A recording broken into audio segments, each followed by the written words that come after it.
بعد فأعوذ بالله من الشيطان الرجيم بسم الله الرحمن الرحیم۔ درود پاک پڑھ لیجیے۔ الصلاۃ والسلام علیک یا رسول اللہ وعلی آلک واصحابک یا سیدی یا حبیب اللہ۔ الصلاۃ والسلام علیک یا امام الانبیاء والمرسلین وعلى آلک واصحابک یا سیدی یا جد الحسن والحسین۔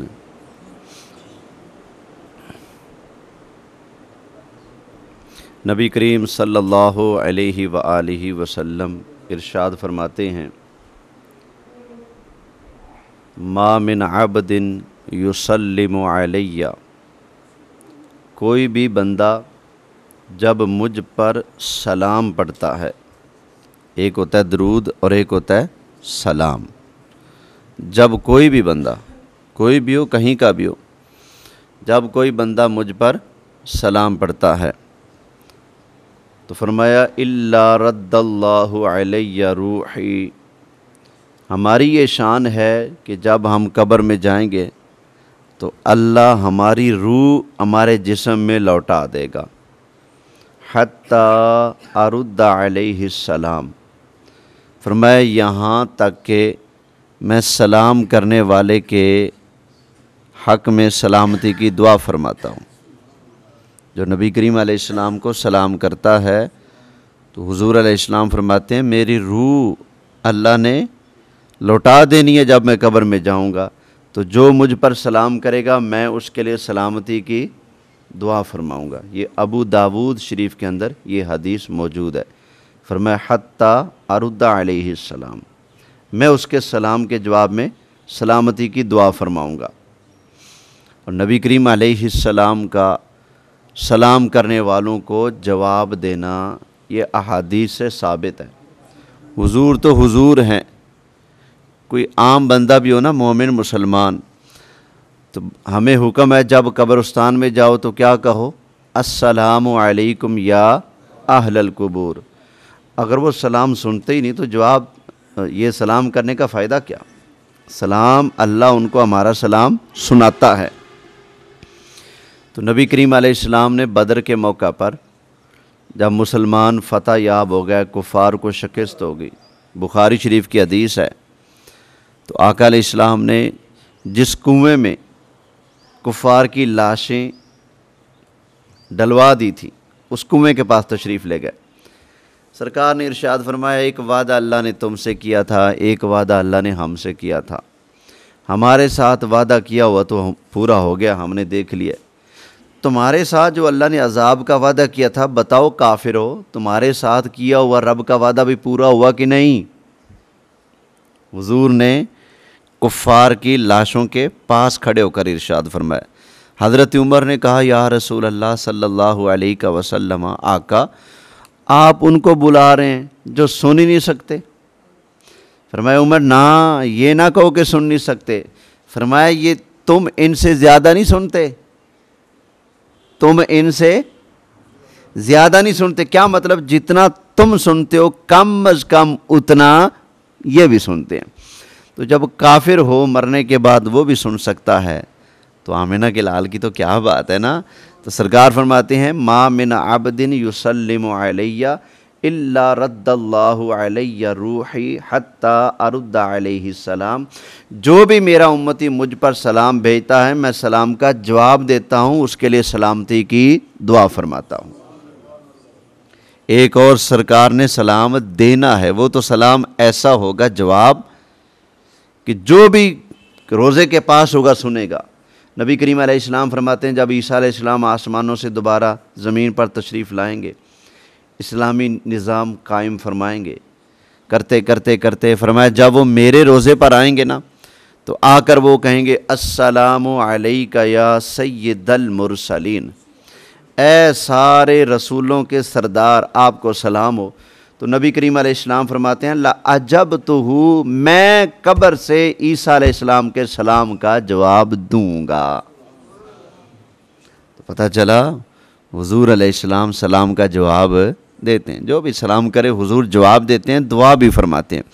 تو آقا علیہ السلام کی بارگاہ سے دعائیں لینے کے لیے امتی کو چاہیے کہ آقا علیہ السلام کی بارگاہ میں درود بھی بھیجے اور سلام بھی بھیجے۔ درود پر زور ہے لوگوں کا، سلام پر کون زور ڈالے گا بھائی؟ یا ایھا الذین آمنوا صلوا علیہ وسلموا تسلیما، اے ایمان والو تم بھی نبی کریم علیہ السلام پر درود بھیجو اور خوب سلام بھیجو۔ تو ہم جو پڑھتے ہیں نا الصلاۃ والسلام علیک یا رسول اللہ، مختصر الفاظ ہیں، درود بھی اس کے اندر ہے، سلام بھی اس کے اندر ہے۔ تو پڑھ لیجیے الصلاۃ والسلام علیک یا رسول اللہ وعلی آلک و اصحابک یا سیدی یا حبیب اللہ صلی اللہ علیہ وآلہ وسلم۔ اکیلا سلام کرنا ہو تو پڑھ لیا یا نبی سلام علیکہ، یا حبیب سلام علیکہ، یا رسول سلام علیکہ، آپ کا سلام ہو گیا۔ یا پھر السلام علیکہ یا رسول اللہ، السلام علیکہ یا حبیب اللہ، یہ سلام کا طریقہ ہے۔ بخاری شریف میں لکھا ہے صحابہ نے کہا تھا یا رسول اللہ ہمیں پتہ لگ گیا ہے آپ کو سلام کیسے کرنا ہے، السلام علیکہ یا رسول اللہ، السلام علیکہ ایھا النبی ورحمۃ اللہ وبرکاتہ، آقا سلام آپ کو یوں کرنا ہے، یہ تو ہمیں پتہ لگ گیا، درود کیسے پڑھنا ہے آپ بتا دیں۔ تو پھر سرکار نے ان کو درود ابراہیمی سکھایا، تو پتہ چلا سرکار کے صحابہ نے سلام کون سا مانا، السلام علیکہ ایھا النبی ورحمۃ اللہ، بخاری کی حدیث ہے، اور درود حضور نے سکھا دیا ان کو کہ درود یہ پڑھو۔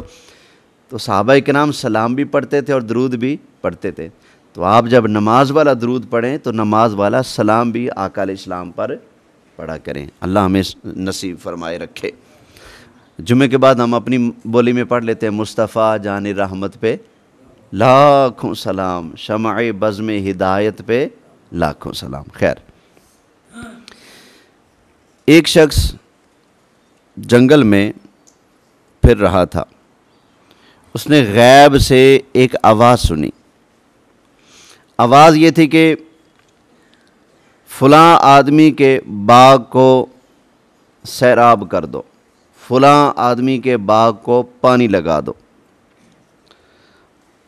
تو جب اس نے یہ آواز سنی نا تو ایک بادل چل پڑا۔ جب بادل چلا نا تو یہ آدمی جو سن رہا تھا یہ بھی پیچھے چل پڑا، بھائی دیکھو تو صحیح بادل کس کے کھیت کو پانی لگاتا ہے، وہ چل پڑا سننے کے لیے۔ ایک جگہ پتھریلی چٹان آئی، اس چٹان کے اوپر اس بادل نے آ کر برسنا شروع کر دیا۔ چٹان کے اوپر سے پانی وہ نالے کے اندر چلا، نالے کے اندر سے وہ پانی بہتا ہوا ایک کھیت کے اندر چلا گیا۔ تو یہ آدمی پتہ کرنے کے لیے اس کھیت کے اندر چلا گیا کہ یہ بندہ کون ہے کہ جس کی کھیتی کو یوں سیراب کیا جا رہا ہے، اللہ کی طرف سے کہ حکم دیا جا رہا ہے بادلوں کو چلو برسو وہاں جا کر اس آدمی کے کھیت کو پانی لگاؤ۔ تو یہ کون ہے؟ یہ آدمی چلا گیا، وہاں گیا تو ایک بندے سے ملاقات ہوئی۔ اس نے کہا تمہارا نام کیا ہے؟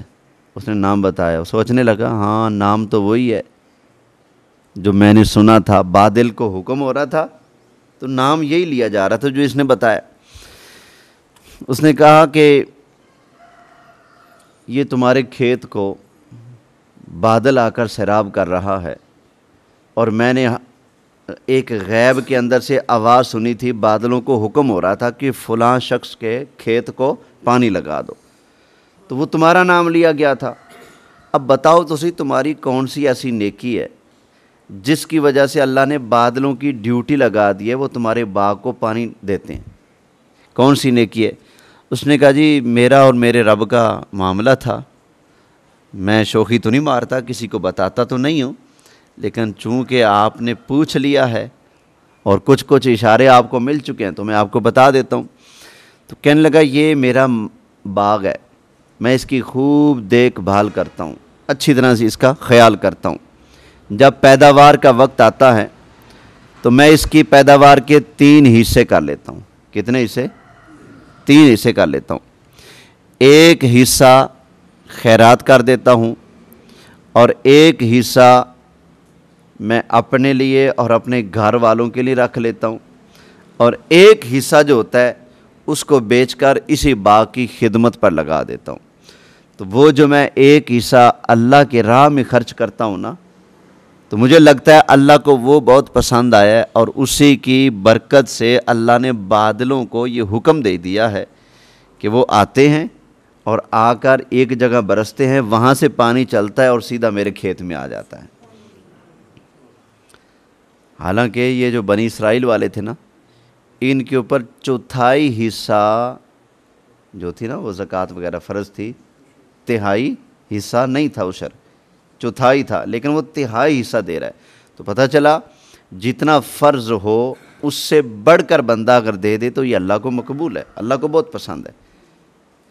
چوتھائی والے بھی ہوں گے، لیکن یہ تہائی والا تھا، تیسرا حصہ دینے والا تھا، تو اللہ نے اس پر ایسے مہربانی کی۔ ابھی فطرانے کا موقع آ رہا ہے، ہمارے مسلمان بڑے ذوق اور شوق سے فطرانہ ادا کرتے ہیں، تو 2.25 کلو گندم دینی ہے یا اس کی قیمت دینی ہے، تو اگر آدمی اپنے ذوق میں شوق میں 3 کلو دے دے، 5 کلو دے دے فی کس، جتنا زیادہ اضافہ کرتے جائیں گے اتنا زیادہ ثواب ملے گا، اتنی زیادہ برکت حاصل ہوگی۔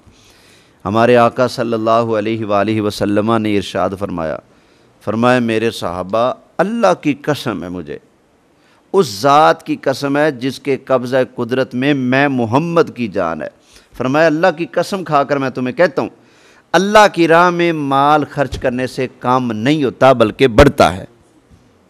پھر یہ بھی فرمایا اللہ کی قسم ہے، معاف کر دینے سے آدمی کی عزت کم نہیں ہوتی بلکہ اللہ عزت میں اضافہ فرماتا ہے۔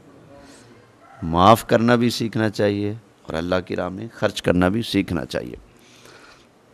زمین میں سے ہر وہ پیداوار، عشر کی چند باتیں سن لیجیے عشر سے متعلقہ، زمین میں سے نکلنے والی ہر وہ پیداوار جو آپ کا مقصود ہے، جو آپ کا مطلوب ہے،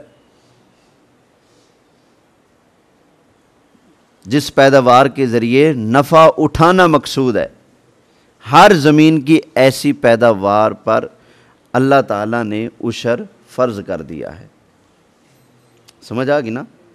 عشر اس زمین پر ہوتا ہے، عشر مانا، عشر کہتے ہیں 10ویں حصے کو، تو 10واں حصہ پیداوار کا دینا وہاں پر فرض ہوتا ہے جہاں پر آپ کی زمین کو سارا پانی مفت کا لگتا ہو، نہر کا، ندی نالے کا وغیرہ کا مفت کا پانی لگتا ہو، بارشوں وغیرہ کا۔ لیکن جہاں پر کچھ پانی مفت کا ہے اور باقی پانی ملک کا ہے، خرید کا ہے، ٹیوب ویل کا، ٹرپین کا وغیرہ وغیرہ، ان چیزوں سے جہاں پر زمین سیراب ہوتی ہے، وہاں پر عشر نہیں بلکہ وہاں پر 20واں حصہ، نام عشری کا دیا جائے گا لیکن وہاں پر کون سا حصہ دینا ہے؟ 20واں۔ یعنی کہ اگر 20 من آپ کی پیداوار ہوئی ہے تو اس کا مطلب یہ ہے کہ 19 من آپ کے لیے حلال ہے، 20واں من آپ کے اوپر فرض ہے اس کو اللہ کی راہ میں خرچ کرنا، اس کو آپ اپنے پاس نہیں رکھ سکتے۔ سمجھ آ گئی نا؟ تو 20 میں سے ایک، 20 من میں سے ایک، 100 من میں سے کتنے بنیں گے؟ 5 من، یہ عشر کا ہے۔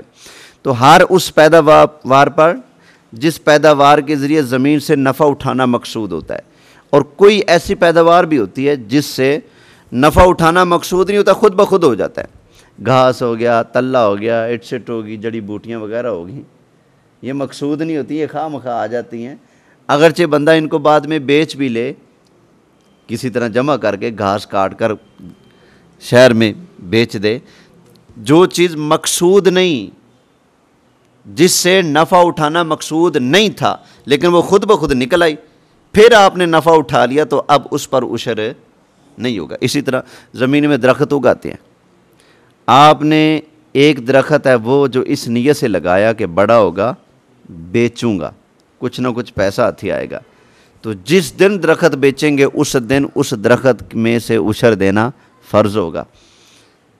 لیکن جو درخت آپ نے اس نیت سے نہیں لگایا، ویسے اگایا خود بخود، یا ویسے لگایا تھا برکت کے لیے، بیچنے کا ذہن ہی نہیں تھا، تجارت کا ذہن ہی نہیں تھا، لیکن وہ پھل پھول کے وہ بڑا ہو گیا تو آپ نے بیچ دیا، تو اب بھی اس پر عشر نہیں ہوگا۔ عشر ان درختوں پر ہوگا جن کو آپ نے خاص اسی نیت سے لگایا کہ ان کو بیچ کر میں نفع کماؤں گا، تو اس کا مطلب ہے آپ زمین کی پیداوار سے نفع اٹھا رہے ہیں، وہ درختوں کی صورت میں ہو، وہ کھیتی باڑی کی صورت میں ہو، وہ کسی بھی فصل کی صورت میں ہو، جب آپ کا مقصود زمین کی کسی بھی پیداوار سے فائدہ اٹھانا ہوگا تو اس پر کیا ہے؟ عشر لازم ہے۔ اللہ تعالی ہمیں ان مسائل کو سمجھنے اور ادا کرنے کی توفیق عطا فرمائے۔ فطرانہ کے حوالے سے سن لیجئے، ہمارے مفتی اعظم پاکستان مفتی منیب الرحمن دامت برکاتہم العالیہ ہمارے اہل سنت کے سب سے یعنی کہ بااعتماد مفتی ہیں، اہل سنت میں سب سے بڑے مفتی ہیں، مفتی اعظم پاکستان ہیں۔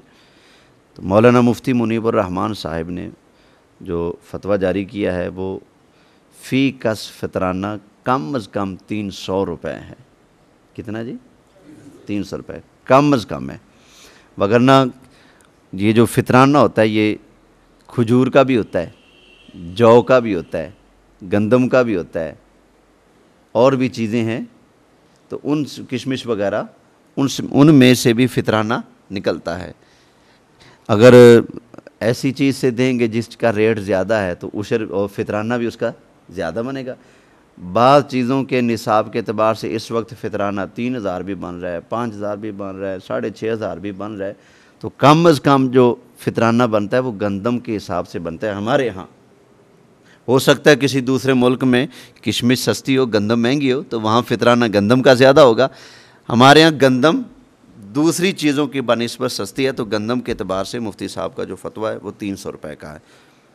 اللہ کی بارگاہ میں دعا ہے جو درس و بیان ہوا اللہ کریم اپنی بارگاہ میں قبول فرمائے۔